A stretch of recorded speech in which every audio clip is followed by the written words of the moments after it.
안녕하십니까. 이상투자자문 수석연구원입니다. 오늘 증시 한 줄 평입니다. 냉탕, 온탕, 극과 극이었다. 오늘 시장 너무 피곤한 시장이었습니다. 오전 하락, 오후 상승, 오전 분위기는 정말 끝이 어디인지 모를 정도로 떨어졌네요. 오늘 수급 동향 보시겠습니다. 오늘 수급 동향입니다. 코스피의 경우에는 외국인 2,800억 순매도, 기관 2,700억 순매수, 개인은 4,700억 순매수, 코스닥의 경우에는 외국인은 1,000억 순매수, 기관 180억 순매수, 개인 1,200억 순매도 정도 되네요. 자, 어제 제가 말씀드렸듯이 시장의 눈을 좀 잘 파악해야 됩니다. 오전에 왜 매도세가 강했을까요? 이렇게 결과가 나온 이유에 대해서 같이 분석해 보겠습니다. 오전에는 정기적인 큰 이슈가 하나 있었습니다. 바로 금통위 회의입니다. 오전 금융통화위원회에서 만장일치 금리 동결을 했습니다. 여러분은 이 점에 대해서 어떻게 생각하시나요? 제 생각엔 당연한 결과긴 했습니다. 미국보다 한 발 앞서 올리면 물론 미국 금리 인상 때 달러 유출을 막을 수는 있습니다. 하지만 경제 회복 국면이라고 확실하게 말할 수는 없는 상황이기 때문에 이런 결정을 내렸을 것 같습니다. 거기다가 추가적 이유가 한 가지 더 있습니다. 바로 인플레이션과 가계 부채 문제가 충돌을 합니다. 금리 인상은 경제 회복 시그널이긴 하지만 시장에 풀린 돈을 다시 걷어들이기 위해서 금리를 올려버리면 쉽게 말해서 여러분들이 대출받은 이자가 올라갑니다. 그러면 어떻게 될까요? 물가가 올랐는데 갚을 돈은 더 많아지고 살기 더 힘들어집니다. 당장 내 통장에 적히는 월급이 같이 오르면 그게 바로 경제 호황이죠. 그걸 경제 용어로 보면 골디락스라고 부릅니다. 뜨겁지도 차갑지도 않은 상태입니다. 딱 좋죠. 하지만 이런 건 있다 치더라도 굉장히 짧습니다. 이번에 한미 정상회담 기사 보신 분들은 아시겠지만 노마스크 회담을 가질 정도로 엄청나게 강한 자신감 보이고 있습니다. 자, 그러면 이제 전 세계적으로 조금씩 극복해 나가는 걸 보여주고 있는데 여러분은 이런 상황에서 어느 주식을 사야 할지 어느 쪽이 좋을지 이런 생각 한 번씩 해보셔야 됩니다. 이럴 때는 주식 너무 어렵게 생각하지 마시고 재작년으로 돌아간다면 뭐가 가장 하고 싶은지 생각해 보시면 됩니다. 저는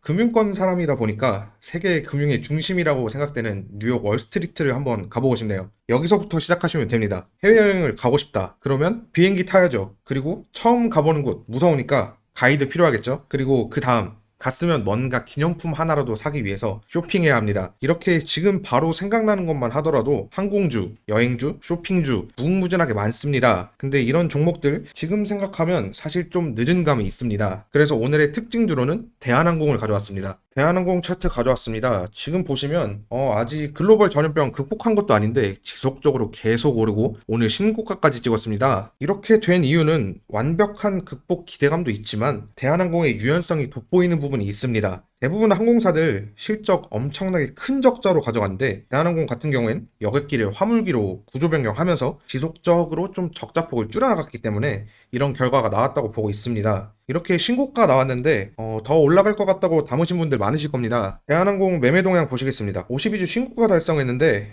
코스피 지수 조금 회복했는데 기관과 외국인 부분적 매도를 진행했습니다. 제가 보기엔 단기에 너무 급하게 오른 감도 있고 패시브 자금이다 보니까 외국인과 기관은 부분적 차익 실현을 했다 이렇게 보시면 되겠습니다. 오늘 강세 업종으로는 건설업, 기계, 철강금속 이런 중공업 쪽 관련 섹터가 좀 강했습니다. 은행, 화학, 운수장비 쪽은 많이 약세였네요. 내일은 어디가 강할지 알고 싶으신 분이나 아니면 대한항공 어떻게 해야 될지 모르겠다 보유 종목 상담 필요하신 분은 아래 번호로 간단하게 문자 남겨주시면 제가 도와드리겠습니다. 저는 내일도 장 마감 이후에 브리핑 진행할 테니까 구독, 좋아요 누르시면서 함께 내일 시장 한 번 더 복귀해 보시길 바라겠습니다. 감사합니다. 이상투자자문 수석연구원이었습니다.